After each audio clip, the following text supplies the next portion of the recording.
Good morning, dear children. So we have completed first three sections of our chapter refraction on a plane surface. Now we will be moving to section D. Okay. And about refraction, what all things we learned? The basic thing what you have to remember is when a light ray moves from a rarer medium to a denser medium, it always bends towards the normal. And when it moves from a denser medium to a rarer medium, it moves away from the normal. So this point should be there in our mind always. Okay. Rarer to denser, towards the normal, denser to rarer, away from the normal. Then if it is normal incidence, the ray will undergo refraction without any deviation. Isn't it? Okay. Now, here I am going to consider a case. Here let the medium be glass and here let the medium be air. Okay. So which is our denser medium? Glass is the denser medium and air is the rarer medium. Now I am considering a light ray which hits on the surface. Okay. Between glass and air. Here the ray is moving from glass to air.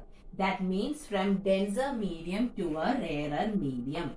So I have drawn the normal. So when it moves from denser to rarer, what happens? It moves away from the normal, isn't it? So this is our angle of incidence and this is our angle of refraction. So when a ray of light moves from denser medium to rarer medium, it moves away from the normal.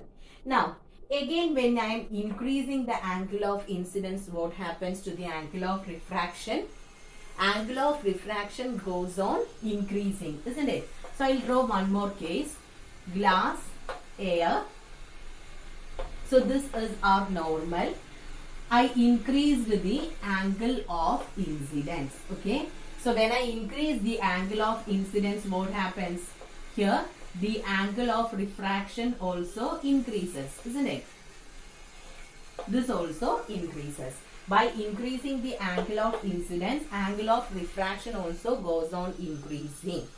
And what happens to this ray? While we are increasing the angle of incidence, angle of refraction also goes on increasing. That means it moves away from the normal. And at a particular value of angle of incidence, what happens is this refracted ray will go through this interface. Okay. At a particular value, this is our interface. At a particular value of angle of incidence. This is our angle of incidence. At a particular value of angle of incidence, angle of refraction becomes, what will be this angle? This is 90 degree. Okay. So did you understand? When a ray of light moves from a denser medium to a rarer medium, it moves away from the normal. When we are increasing the angle of incidence, correspondingly the angle of refraction also increases. And at a particular value of angle of incidence, angle of refraction will be 90 degree. That is, the refracted ray moves through the interface. And this particular value of angle of incidence can be called as critical angle. Okay. So is it clear? It is known as critical angle. So what is critical angle? The angle of incidence in the denser medium for which angle of refraction in the rarer medium is 90 degree. Okay. So the angle of incidence in the denser medium, the value of angle of incidence actually becomes critical angle. So the angle of incidence in the denser medium for which angle of refraction in the rarer medium is 90 degree can be called as critical angle and it is represented by capital C. So is it clear? Critical angle. So normally a ray of light, when it moves from denser to rarer medium, it moves away from the normal. When we are increasing the angle of incidence, correspondingly angle of refraction also increases. And for a particular value of angle of incidence, angle of refraction will be 90 degree.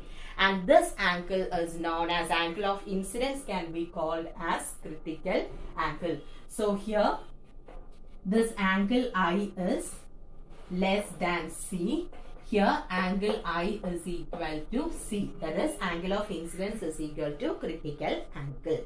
Now we are going to make an equation connecting refractive index and critical angle.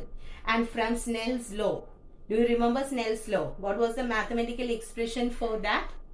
Refractive index of the second medium with respect to first medium is equal to sine of the angle of incidence by sine of the angle of refraction, isn't it? So I am going to write the same equation here.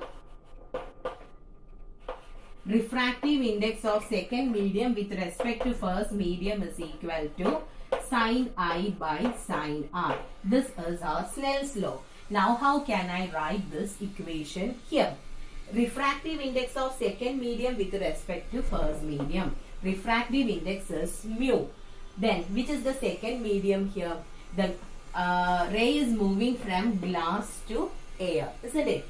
So second medium is air and first medium is glass. Did you understand? Refractive index of second medium with respect to first. Here the ray is moving from glass to air. So second medium is air and first medium is glass. Then what is the sign of the angle of incidence here? It is, angle of incidence is equal to critical angle. So sine C divided by sine R. What is the angle of refraction here? It is 90 degree. Isn't it? So sine I by sine R, here I is equal to C. So I have written it as sine C. Then this angle is 90 degree. So sine 90. Now here we have learned about the principle of reversibility, isn't it? According to the principle of reversibility, mu 21 is equal to 1 by mu 12. Do you remember this? So here mu A G is written. I need mu, or let me keep this as such. After writing these values, I'll tell you. Okay. Now, what is the value for sine 90? What is the value for sine 90? Sine 90 is equal to 1. So here it is mu AG is equal to sine C by 1. Now we are moving to the principle of reversibility. Mu 21 is equal to 1 by mu 12. Now I am going to write, now I am writing this, I am going to write the refractive index of glass with respect to air. So how can I write this? If I am writing refractive index of glass with respect to air, I have to take the reciprocal, isn't it?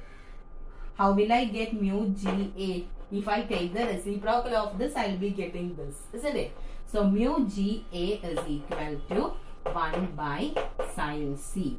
And this is the relation connecting refractive index and critical angle. Okay. So mu GA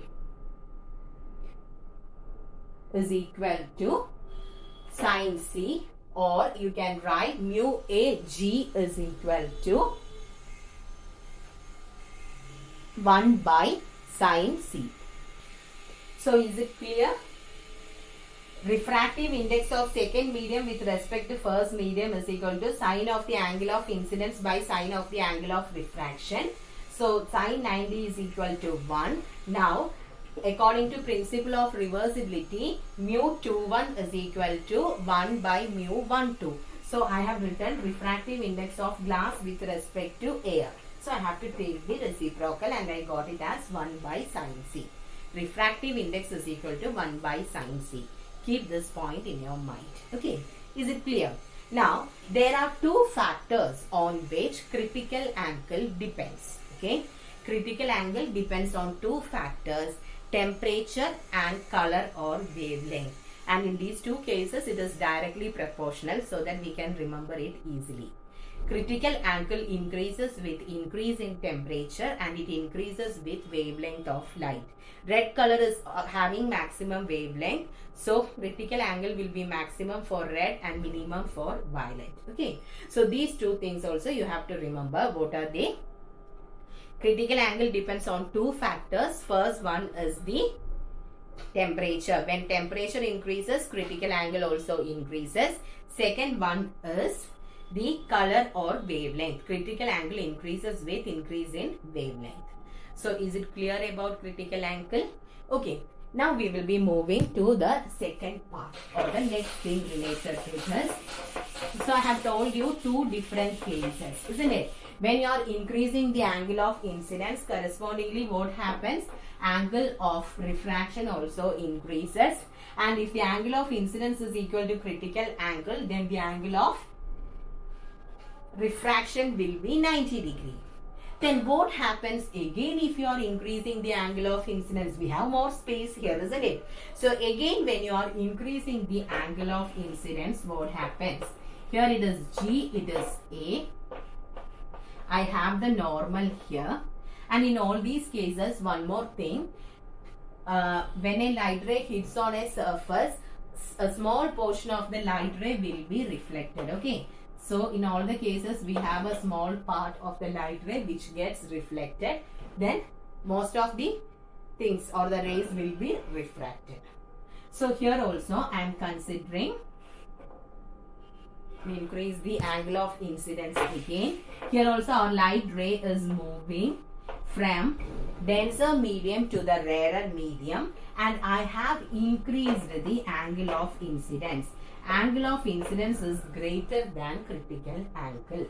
So what happens to the angle of refraction or the refracted ray? If angle of incidence was equal to critical angle, the ray had gone through the interface.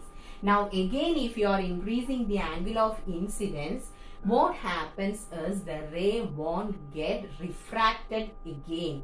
Instead of that, the ray gets reflected into the same medium. Okay? Instead of refraction, the ray gets reflected. Here it is reflected. Reflected into the same medium obeying the laws of reflection. So here the ray gets reflected, and this is known as total internal reflection. Okay? Here it is reflection, don't be confused. It is known as total internal reflection. So when a ray of light moves from a denser medium to a rarer medium, and if the angle of incidence is greater than the critical angle, the entire ray gets reflected back into the same medium, and this phenomenon is known as total internal reflection. So is it clear about the three different cases?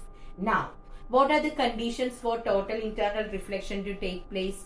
Two conditions are there. First thing is the ray should go from denser medium to rarer medium. Why? If it is going from rarer to denser medium, it comes closer to the normal. So this phenomenon won't take place. Okay. So the first thing is the ray should move from denser medium to a rarer medium. Then only by increasing the angle of incidence, angle of refraction also increases. That is, the ray, refracted ray, moves away from the normal. Now, the second one is angle of incidence should be greater than the critical angle. So these are the two cases what you have to remember, and if these two things are satisfied, then the ray undergoes total internal reflection. So is it clear? What is total internal reflection?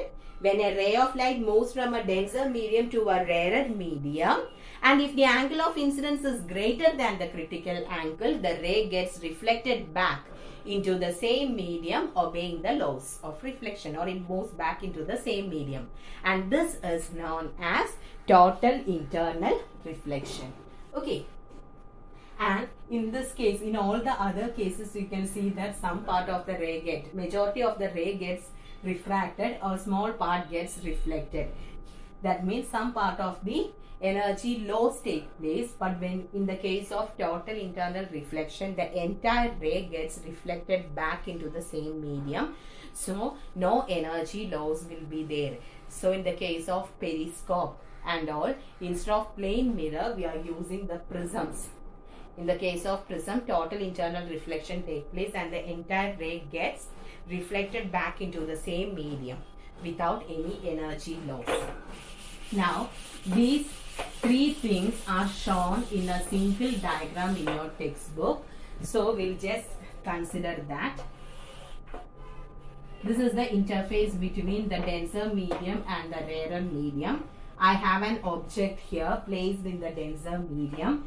So, the rays will be coming in all the directions. I am considering a light ray moving straight, normal incidence. So, what happens? It goes straight without any deviation. Now, consider a ray of light which hits the surface with an angle of incidence I. So, some part of the light ray gets reflected and some part gets refracted. Did you understand? I have considered a denser medium and a rarer medium. An object is placed in the denser medium. So, when you are considering a ray of light which moves straight or normal to the interface, it goes without any deviation. Now, we are considering another ray which hits on the surface obliquely, making an angle of incidence I. So, some part of the ray gets reflected and the remaining gets refracted. So, what happens here? It moves away from the normal. Now, second one, I am considering a light ray which hits the surface at an angle C. That is, if the angle of incidence is equal to critical angle, what happens to this light ray? It moves through the surface. That is, here the angle of incidence will be 90 degree. Sorry, angle of refraction will be 90 degree. Now, another light ray. Okay, here the angle of incidence is less than critical angle. That is, the angle of critical angle of incidence is less than the angle of incidence is more, not less. Angle of incidence is more than the critical angle. Again, if the angle of incidence increases, the ray undergoes complete reflection and this here total internal reflection takes place. So, is it clear? Three different cases. First one, sorry, four cases you can say. If the ray is moving normally, no bending, it undergoes refraction without any deviation. In the second case, at an angle of incidence I, a small part gets reflected and the rest gets refracted. Second case, angle of incidence is equal to critical angle. So, what happens? The ray, some part here also, some part of the ray gets reflected. Okay, that also we have to show.